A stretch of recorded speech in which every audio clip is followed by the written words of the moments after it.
The modified atmospheric system had been running for 30 minutes, and the effect on the alien invaders was becoming severe.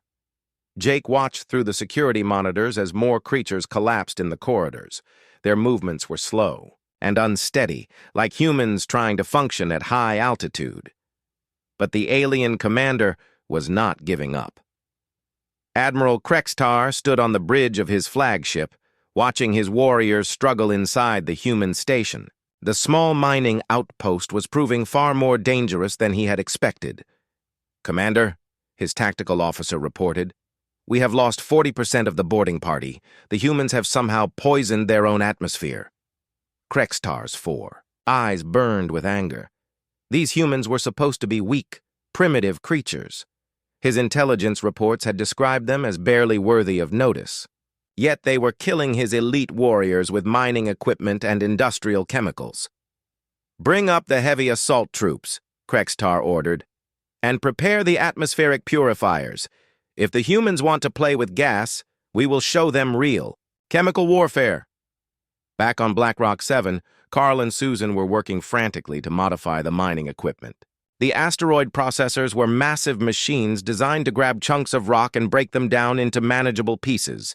With some creative rewiring, they could become devastating weapons.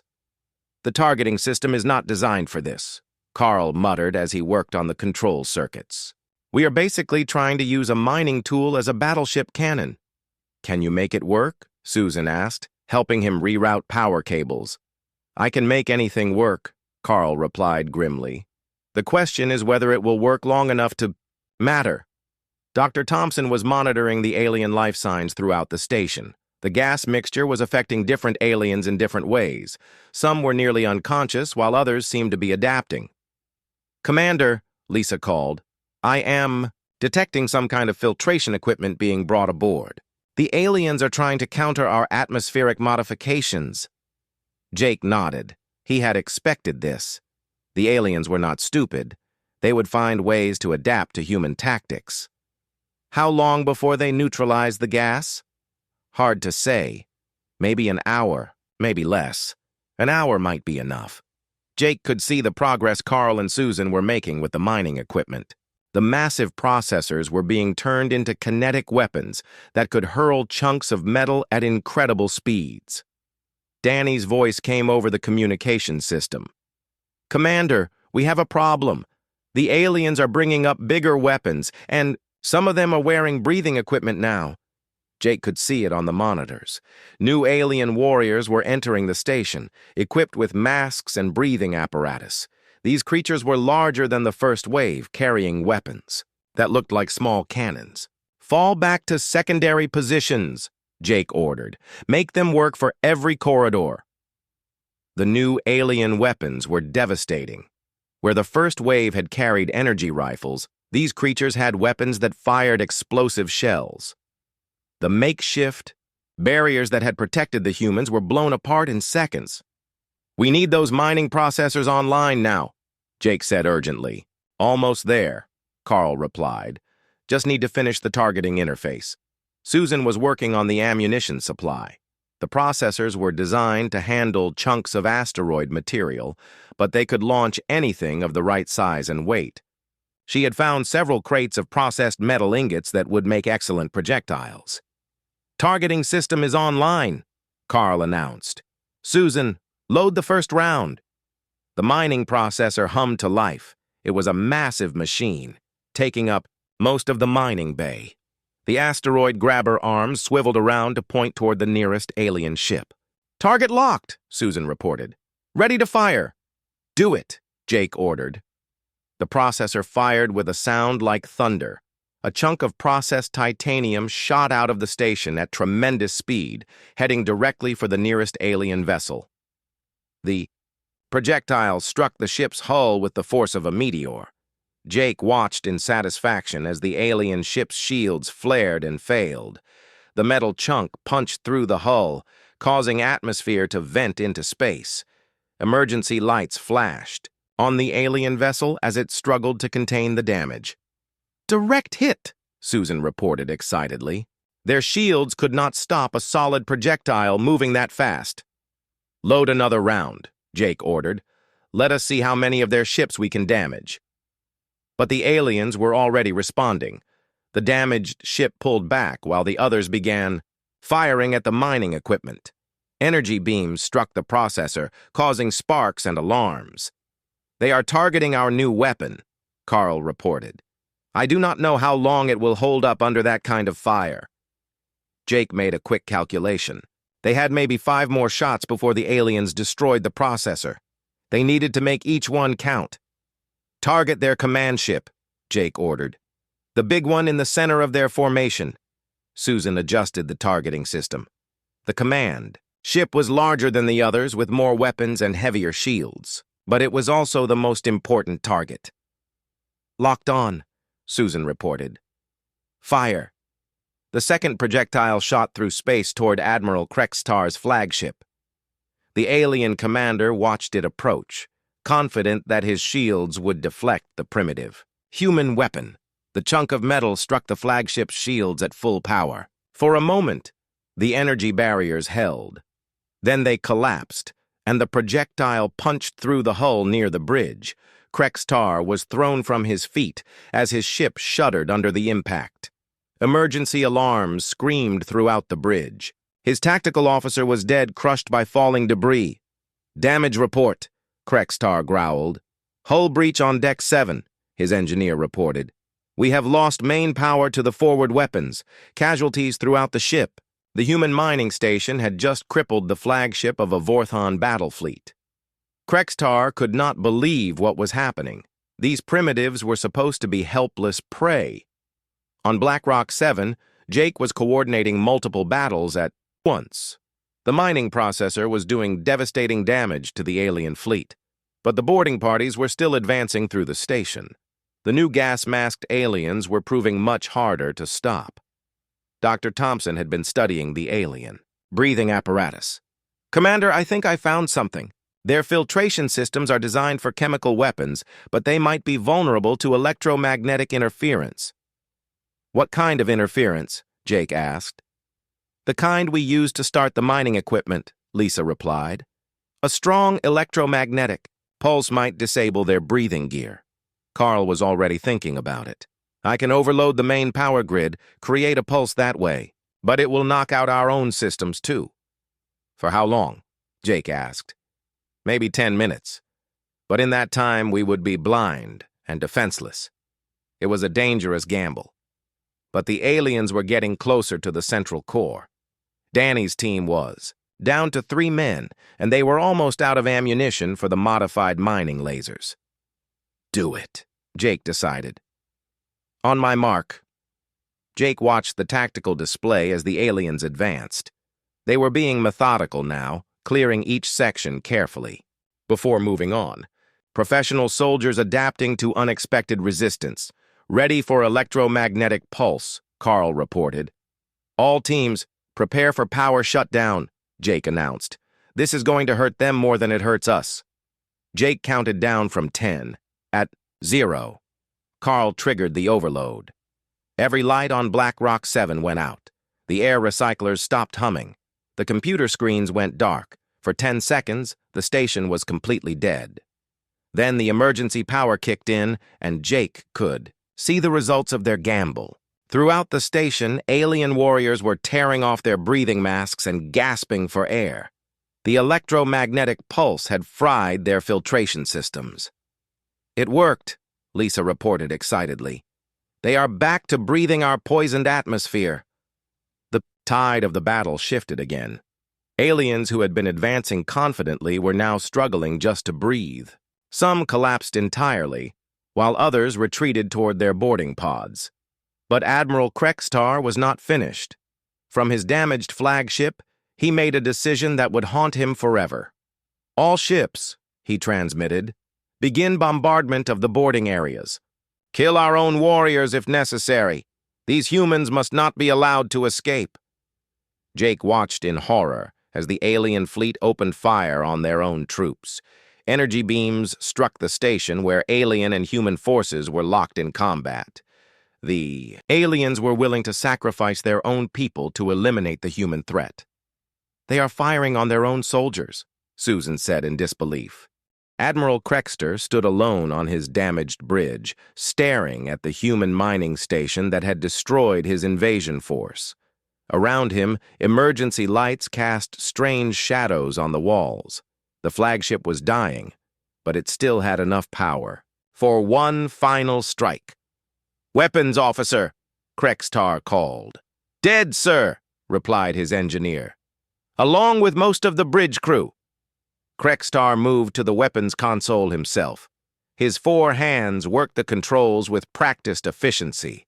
The main cannon was still functional, charged and ready to fire. One shot would vaporize the entire human station. But as his finger moved toward the firing control, alarms began screaming throughout the ship. On the tactical display, he could see something that made his blood freeze. The human station was moving. Jake. Harrison stood in the command center of BlackRock 7, watching Carl work miracles with the station's damaged systems. The chief engineer had found a way to use the mining equipment as more than just weapons. He was turning the entire station into a projectile. "The asteroid pushers are designed to move chunks of rock," Carl explained as he worked. "A space station is just a big chunk of metal. If I can coordinate all the thrusters—" "Can we actually ram one of their ships?" Jake asked. "Better than that," Carl replied with a grim smile. "I can turn us into a guided missile. We point ourselves at their command ship and let physics do the rest." Susan was coordinating the final preparations. The surviving crew members were sealed into the central core, the only section of the station that was still fully pressurized. Everyone else was either dead or evacuated. "Thruster alignment complete," Susan reported. "We have a clear trajectory to the alien flagship." Dr. Thompson was monitoring the alien ships. "Commander, they are trying to move out of our path, but their flagship appears to be too damaged to maneuver effectively." Jake could see it on the tactical display. The alien fleet was scattering, trying to avoid the massive mining station bearing down on them. But Admiral Krextar's ship was trapped by its own damage. "Pete, send a final message to Earth Command," Jake ordered. "Tell them what happened here. Make sure they know about the alien threat." Pete's hands shook as he transmitted the message. "Message sent, Commander, though I doubt anyone will believe it." "They will when they find the wreckage," Jake replied grimly. The station shuddered as Carl fired the main thrusters. BlackRock 7 began moving faster, accelerating toward the alien flagship. The asteroid pushers were designed to move massive objects, and they were doing their job perfectly. Admiral Krextar watched the human station approach with a mixture of fear and admiration. These primitive creatures had turned their own home into a weapon. They were willing to die to ensure his destruction. "Engine room," Krextar called over the communication system. "Emergency power to the main drives. We must move." "Negative, Admiral," came the reply. "Main engines are offline. We have lost too much power." Krextar looked at the weapons console. He could fire the main cannon, destroy the approaching station, but the debris would still impact his ship. At this range, with this much kinetic energy, both vessels would be obliterated. The humans had trapped him in a situation where victory meant mutual destruction. On BlackRock 7, Jake was making final preparations.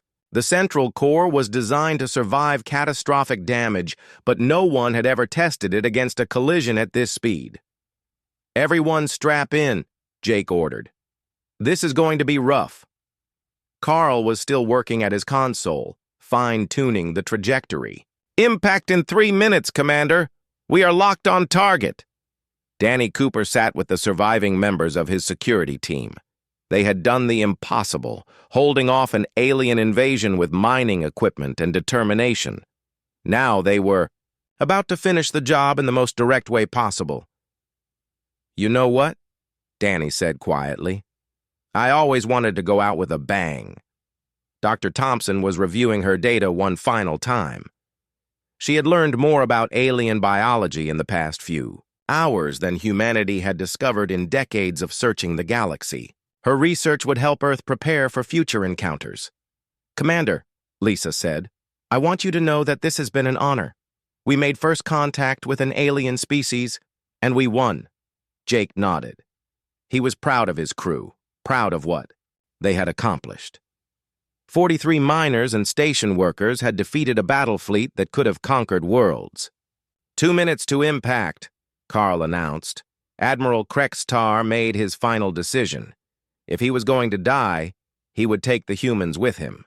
His finger moved to the firing control for the main cannon. But before he could fire, the human station's remaining weapons opened up. The modified mining lasers and kinetic projectiles struck the alien flagship from multiple angles. Krextar was thrown to the deck as his ship shuddered under the assault. When he struggled back to his feet, the weapons console was destroyed. Sparks flew from damaged circuits, and the main cannon was offline. The humans had denied him even the option of mutual destruction. 1 minute to impact, Carl reported. Jake could see the alien flagship growing larger on the main screen. The dark hull was scarred by human weapons, but it was still enormous. The collision was going to be spectacular. "It has been an honor serving with all of you," Jake said quietly. The crew of Blackrock 7 braced for impact. Outside, the stars wheeled slowly as the station rotated on its final approach. The alien fleet was scattering in all directions, trying to escape the debris field that would result from the collision. Admiral Krextar stood alone on his bridge, watching death approach at incredible speed. The human station filled the entire main viewer now, its damaged hull bristling with makeshift weapons. In his final moments, Krextar understood something that would have changed the entire course of the war if he had lived to report it. The humans were not weak prey animals. They were the most dangerous predators in the galaxy because they refused to accept defeat, even when it meant their own destruction. The collision happened at 15:47 hours station time. Blackrock 7 struck the alien flagship at a closing speed of nearly 50 kilometers per second. The kinetic energy released was equivalent to a small nuclear weapon. Both vessels were obliterated instantly. The alien flagship simply ceased to exist, vaporized by the impact. The mining station broke apart in an expanding cloud of debris that swept through the alien fleet like cosmic shrapnel. 2 more alien ships were destroyed by debris impacts. 3 others were so badly damaged that they could barely maintain life support.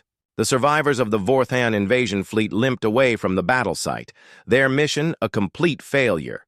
But in the central core of Blackrock 7, designed to survive the worst industrial accidents imaginable, 12 human beings were still alive. Jake Harrison opened his eyes to find himself hanging upside down in his crash harness. Emergency lights cast a red glow over the command center. Every surface was dented and scarred, but the hull was intact. "Sound off!" Jake called weakly. One by one, the survivors reported in. Carl was unconscious but breathing. Susan had a broken arm but was functional. Dr. Thompson was already treating the wounded with her emergency medical kit. Danny Cooper was the last to respond. "Holy hell, Commander! Did we just survive ramming an alien battleship?" Jake looked at the emergency display. The central core was maintaining pressure and life support. The beacon was transmitting their location. Eventually, someone would come looking for them. "Pete, can you get communications working?" Jake asked. The communications officer was bleeding from a head wound, but his hands were steady as he worked. The emergency radio. "I can boost the distress signal, Commander. Earth Command will hear it eventually." Jake nodded. They had done it. A small mining station had defeated an entire alien invasion fleet. The cost had been terrible. 31. Good people were dead, but they had won. Dr. Thompson finished treating the wounded and turned to her scientific equipment. Even after everything they had been through, she was still thinking about the future. "Commander," Lisa said, "I recorded everything about the aliens. Their biology, their technology, their tactics. When the rescue ships arrive, we will have a complete intelligence package for Earth Command." Jake smiled. Trust Lisa to think about the next battle while they were still fighting this one. "How long before rescue arrives?" Susan asked, cradling her broken arm. Jake checked the emergency supplies. We have air and water for maybe a week, food for less than that, but someone will come looking for us." "They better," Danny said grimly, "because I have a story to tell that nobody is going to believe." 3 days later, the Earth Navy cruiser Hampton arrived at the coordinates of Black Rock 7. Captain Rodriguez and his crew expected to find a destroyed mining station and some scattered debris. Instead, they found the central core of the station, intact and transmitting a distress signal. They also found the wreckage of 12 alien warships scattered across several cubic kilometers of space. When the rescue team boarded the central core, they found 12 survivors with an incredible story.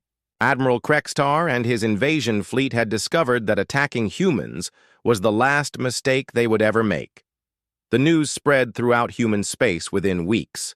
First contact with an alien species had been made, and humanity had emerged, victorious. The mining station crew became heroes and their story became legend. The Zelkari fleet moved through space like a metal storm. 9,900 ships spread across the Sol system in attack formation. Admiral Keth Vor expected to find human ships waiting in defensive positions around Earth and Mars. Instead, he found empty space. "Where are they?" demanded Commander Zalaketh. Her sensors showed nothing but asteroids and empty planets. "The humans have 847 ships. They cannot simply disappear." Keth Vor studied the tactical display. "According to all military doctrine, the humans should be protecting their home worlds. They should be forming defensive lines. They should be calling for help from their colonies. But the human ships were nowhere to be found. "Begin deep scans," he ordered. "They must be hiding behind their planets or moons." The alien fleet spread, out to search the system.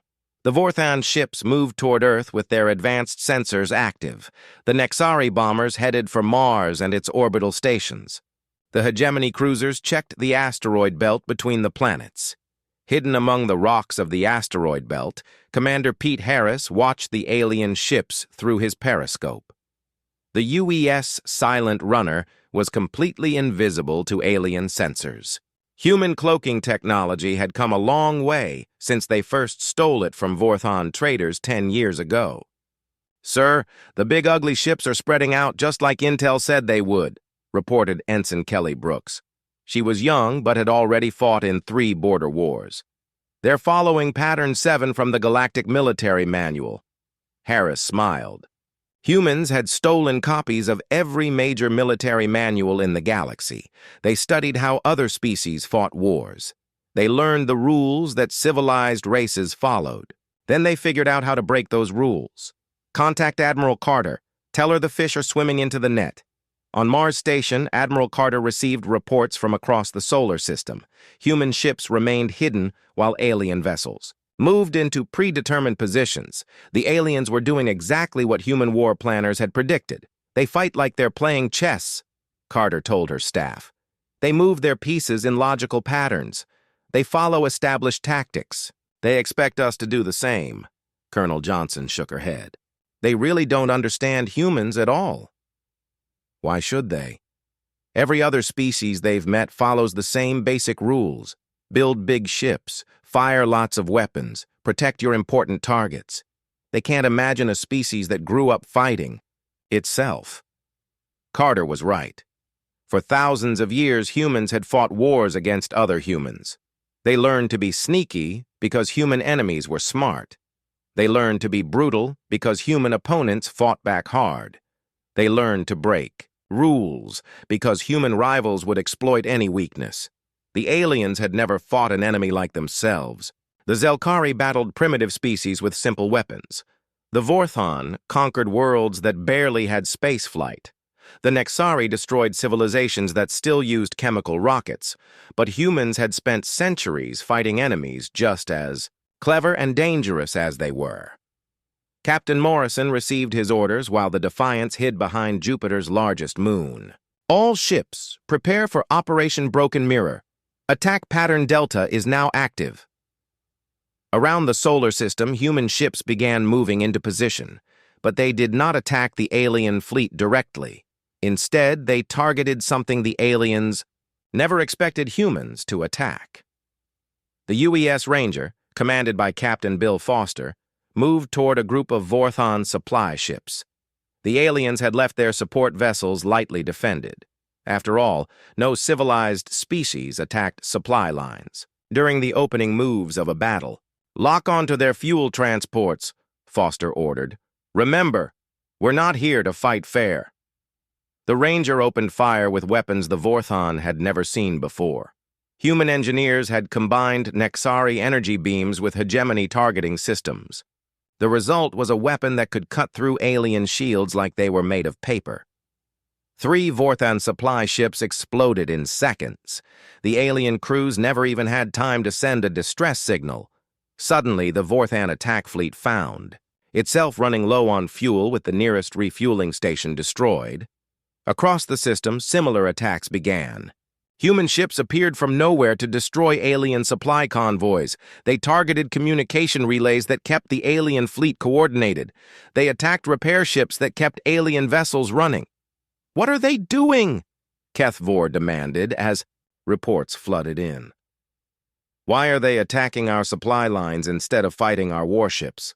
his tactical officer tried to explain. "Sir, it appears the humans are using asymmetric warfare doctrine. Instead of attacking our strengths, they attack our weaknesses." "That makes no sense. How can they win by avoiding real combat?" The answer came 30 minutes later when Admiral Carter opened a channel to the entire alien fleet. Her image appeared on every alien ship in the system. "Welcome to Sol," she said. Her voice was calm, but her eyes were cold. "You came here to kill every human in the galaxy. You brought 900 ships to fight our 847. You think that makes this easy?"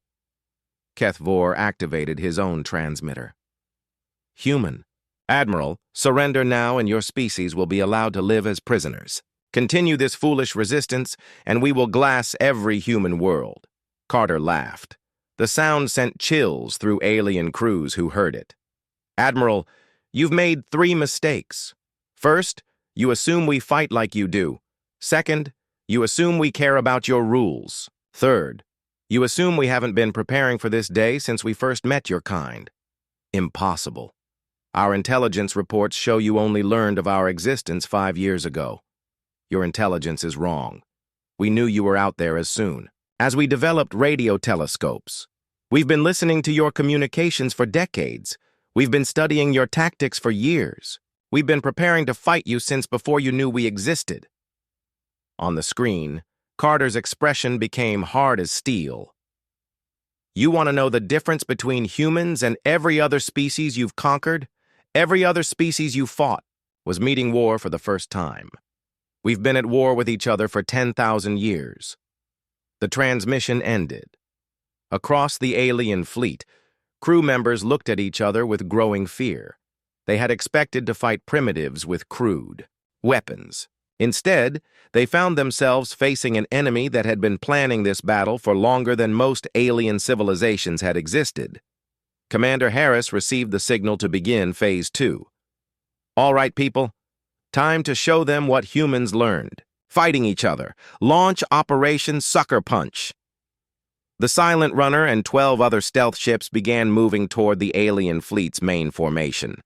They carried a weapon that no alien species had ever imagined. During the Terran corporate wars, human military engineers had developed nuclear mines that could phase in and out of normal space. The technology was considered too dangerous for regular use, but these were not regular times. "Deploying mines. Now," reported Lieutenant Walsh. "Pattern Baker 7, just like we practiced. Invisible to alien sensors, the mines materialized inside the enemy formation. They attached themselves to alien ships using magnetic clamps. Then they waited for the signal to detonate." Captain Morrison positioned his ship for the next phase of the attack. The aliens still did not know where most of the human fleet was hiding. They had no idea that human ships were already behind them, beside them, and in some cases, literally underneath them. "Sir, receiving deployment confirmation from all human." "Vessels," reported his communications officer. "We are go for Broken Mirror." Morrison nodded. "Send the signal." Across the solar system, human ships decloaked simultaneously, but they did not appear where the aliens expected them. Instead of forming defensive lines around human worlds, they materialized in perfect attack positions throughout the alien fleet. The UES Defiance appeared directly above a hegemony battlecruiser. The UES Ranger came out of cloak inside a formation of Nexari bombers. The UES Storm emerged from the asteroid belt with perfect firing solutions on 6 Vorthan destroyers. "All ships," Morrison announced on the human command frequency. "You know, the drill. Hit them hard, hit them fast, and show them why humans are the galaxy's apex predators." The battle for humanity's survival was about to begin, and the aliens were about to learn that they had not come to hunt sheep. They had come to hunt wolves, and the wolves were ready to bite back. The first human attack came from everywhere at once. Admiral Keth Vor watched his perfect formation fall apart as human ships appeared in places that should have been impossible. They came from above and below, from the sides and from within. His own fleet. "How are they inside our formation?" Zalaketh demanded. "Our sensors showed empty space." But there was no time to answer. The UES Defiance opened fire on the hegemony battlecruiser directly below it. Captain Morrison's quantum torpedoes punched through alien shields like they were made of glass. The massive alien ship exploded in a ball of fire that lit up the darkness of space. "Target their command ships first," Morrison ordered. "Cut off their heads, and the body dies." This was pure human doctrine. Other species protected their leaders and kept them safe behind the main fleet. Humans had learned from thousands of years of warfare that killing enemy commanders won battles faster than destroying individual ships. The UES Ranger engaged 6 Nexari bombers at close range. Captain Foster's crew had trained for this exact scenario. While alien crews panicked at the sudden appearance of human ships, Foster's gunners calmly picked their targets. "Fire at will," Foster commanded. "Show them what human accuracy looks like." The Rangers' weapons were not the most powerful in space, but they were aimed by human gunners who had grown up playing video games that required split-second timing. The Nexari bombers exploded one after another as human weapons found weak points in their armor that alien designers never knew existed. But the real surprise came from Captain Amy Foster and her modified mining ships. The UES Digger and 5 other converted civilian vessels tore through the alien supply convoy like sharks in a school of fish. Their mining drills had been redesigned as ship killers that could cut through enemy hulls in seconds. "This is Digger 6, reported Captain Roy Chen. "Their supply ships have no armor at all. We're cutting through them like butter."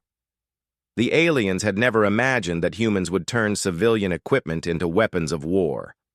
The Galactic Council had strict rules about using non-military vessels in combat, but humans had been converting farm tools into weapons since before they discovered fire. Amy Foster watched her mining drill tear through the side of a Vorthan fuel transport. "Remember, we're not just destroying their supplies. We're showing them that any human tool can become a weapon. Even our garbage trucks could kill them if we wanted." The psychological effect was immediate. Alien crews realized that they were not just fighting human warships. They were fighting an entire species that could turn anything into a threat. Their comfortable rules of engagement meant nothing against an enemy that refused to follow any rules at all. Lieutenant Danny Brooks flew his fighter through the chaos of the main battle. His ship was small and fast, designed for missions that larger vessels could not handle. Today's mission was special even by human standards. Brooks to control, beginning Phase 3 insertion. "Copy that, Danny. Remember, this only works once. Make it count." Brooks activated his fighter's experimental phasing drive. The technology had been stolen from a crashed hegemony scout ship and improved by human engineers who did not understand the word impossible. His fighter began to shift in and out of normal space. The alien crews watched in horror as the human fighter simply disappeared from their sensors. They fired at empty space while Brooks phased through their shields and armor. When he materialized, again he was inside the bridge of Admiral Keth Vor's flagship. "Surprise!" Brooks said as he opened fire inside the alien command center. His fighter's weapons were designed for ship-to-ship combat, not close quarters fighting inside an enemy bridge. The result was devastating. Half of Keth Vor's command staff died in the first volley. The rest scrambled for cover while alarms screamed throughout the ship. "How is this possible?" Keth Vor shouted. "Our shields should stop anything from getting inside." But human engineers had studied alien shield technology for years. They knew that most alien barriers were designed to stop energy and solid objects moving at high speeds. They were not designed to stop objects that existed in a different phase of reality. Brooks smiled as he prepared to phase out again. "That's the thing about humans, Admiral. We don't just study your technology, we figure out how to break it." The fighter vanished again, leaving chaos behind. Keth Vor's flagship was crippled, his command staff was dead, and his confidence was shattered. The perfectly organized alien fleet began to fall apart as individual ships lost contact with their commanders. Admiral Carter watched the battle unfold from her command center on Mars Station. Screens showed human ships engaging alien vessels across the solar system. The plan was working better than anyone had dared hope. "Ma'am, we're getting reports from all sectors," announced Colonel Johnson. "The aliens are starting to break formation. They're confused and scared." "Good. Fear is a weapon we've been using since we lived in caves. Time for Phase 4. Carter opened a channel to all human ships. "All vessels, this is Admiral Carter. Execute Symphony of Destruction. Show them what we learned from the siege of New Berlin." Across the fleet, human ships began implementing tactics that had been perfected during humanity's own civil wars. The siege of New Berlin had been a brutal 3-year battle between Earth Federation forces and colonial rebels. Both sides had used psychological warfare to break enemy morale. Captain Morrison activated his ship's external speakers and began broadcasting human war songs across all frequencies. The sound of human voices singing about death and glory filled the space around the battle. Other human ships joined in, creating a chorus of violence that no alien species had ever imagined. From the halls of Montezuma to the shores of Tripoli, echoed across space as human marines sang their ancient battle hymn. The aliens had no idea what the words meant, but the tone was unmistakable. These were the songs of a species that loved war. The psychological effect on alien crews was immediate and devastating. They had expected to fight frightened primitives, begging for mercy. Instead, they found themselves facing an enemy that sang while killing them. The humans were not just fighting for survival, they were enjoying it. Commander Voth Kalar of the Nexari Third Fleet tried to rally his surviving ships. "All vessels, maintain formation. Do not let their primitive songs affect you." But it was too late. His crew members were looking at each other with growing fear. They had studied human military capabilities, but no one had warned them about human psychology. The enemy was not just technologically dangerous, they were mentally terrifying. The human songs continued as the battle raged. "We are the men who will fight for the right to be free," sang the crew of the UES Liberty as they destroyed a hegemony cruiser. The aliens inside the dying ship heard human voices celebrating their deaths. Captain Foster's mining ships had completely destroyed the alien supply convoy. Without fuel and ammunition, many alien vessels were already withdrawing from the battle. But the humans were not finished showing off their capabilities. "This is Admiral Carter to all alien vessels. You came here with 9,900 ships to fight 847. You followed your military manuals and your rules of engagement. You expected us to do the same." Her voice echoed across every alien ship in the system. "But humans wrote the book on total warfare. We've been killing each other for 10,000 years. We know every dirty trick, every psychological weapon, every way to turn an enemy's strengths into weaknesses." The transmission continued as human ships pressed their attacks. You thought numbers would win this battle, but numbers mean nothing when your enemy refuses to fight the way you expect. Welcome to human space, aliens. This is how we've always fought our wars. Kethvor looked at his tactical display and felt something no Zelkari admiral had ever experienced before. Pure terror. His fleet was not just losing the battle. It was being destroyed by an enemy that fought like demons from the old legends. The humans had turned war itself into an art form, and they were painting their masterpiece with alien blood. The darkness of space lit up with thousands of alien ships. They came from 12 different worlds, all united by one goal. They wanted to destroy humanity before humans could spread further into the galaxy. Admiral Kethvor stood on the bridge of his massive warship. The Zelkari commander looked at the screen showing 9,900 ships in perfect formation. Never before had so many alien races worked together. The hegemony brought their heavy cruisers. The Vorthon contributed their fast attack ships. The Nexari added their long-range bombers. Each species brought their best weapons and their most experienced crews. The Admiral's 4 arms moved across the control panels as he checked the fleet status. Every ship was ready for battle. Every crew knew their mission. Humanity had been marked as a Level 7 extinction threat by the Galactic Council. This was the highest danger rating ever given to a new species. "Sir, we are at the edge of the human system," reported Commander Zalaketh. Her scales changed color to show respect as she spoke. "All ships report ready for the attack." Kethvor nodded. The humans had surprised everyone. In just 50 years, they had gone from one planet to controlling 12 star systems. They fought wars that made no sense. They used tactics that violated every rule of civilized combat. They turned their own ships into bombs. They attacked enemy supply lines instead of fighting fair battles. They even sent single ships to destroy entire space stations. "Open a channel to all fleet commanders," Kethvor ordered.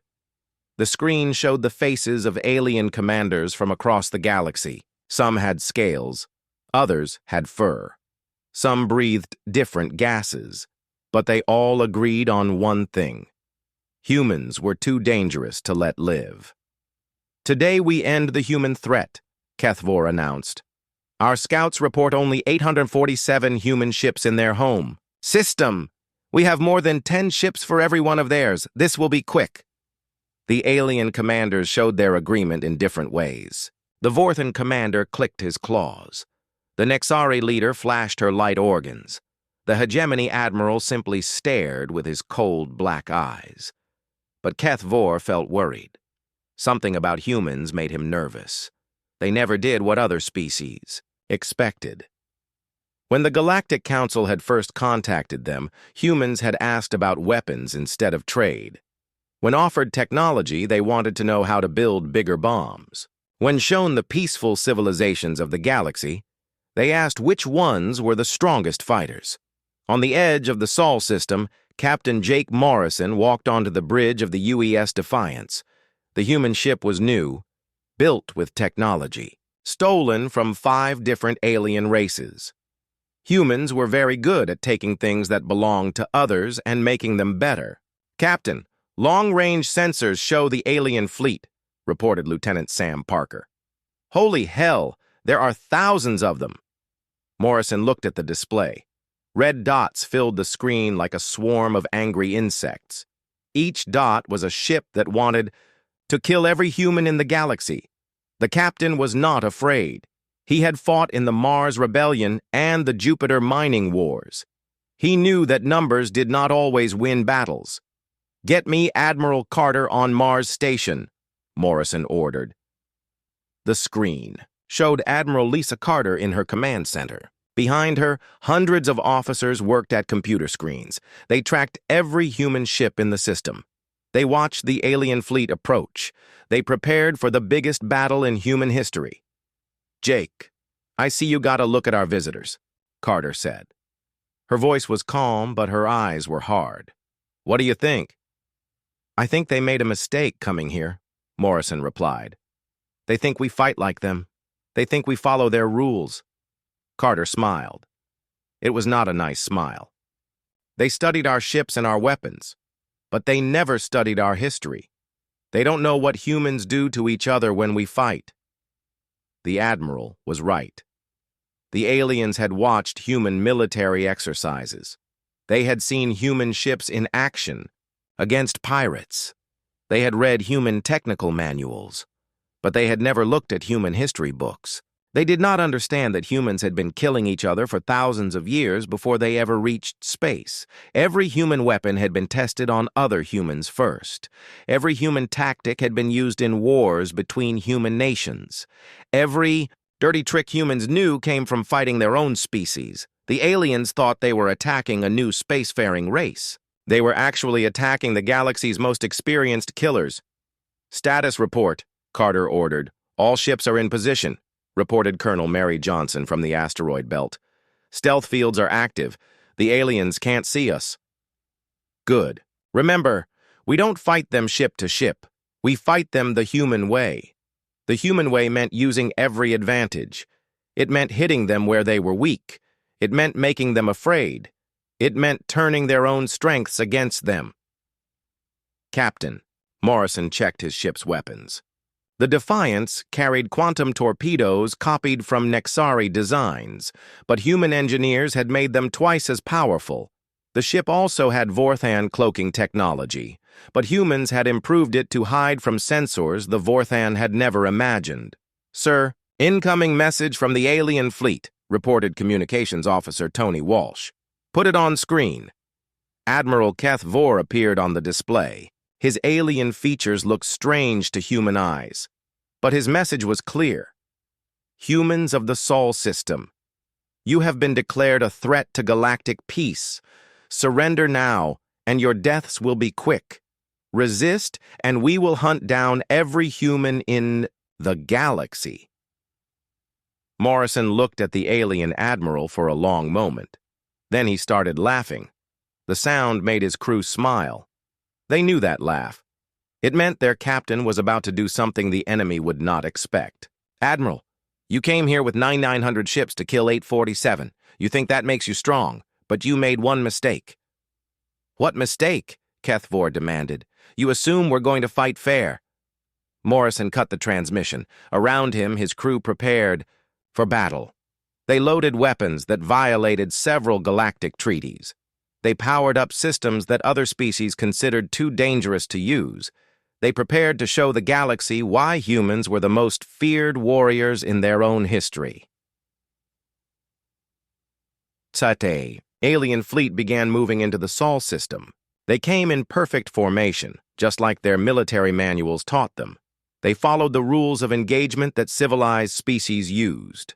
They expected the humans to do the same. But humans had never been civilized. They had been killers, since they lived in caves. They had been warriors since they learned to make fire. They had been soldiers since they built their first cities. And now they were going to teach the galaxy what 10,000 years of human warfare had created. "Admiral." Carter watched the alien fleet on her screens. "All ships, this is Admiral Carter. Remember what we're fighting for. Remember who we are. And remember that they came to our home to kill our families." Across the Sol system, human ships powered up their weapons. But they did not move to meet the alien fleet in open battle.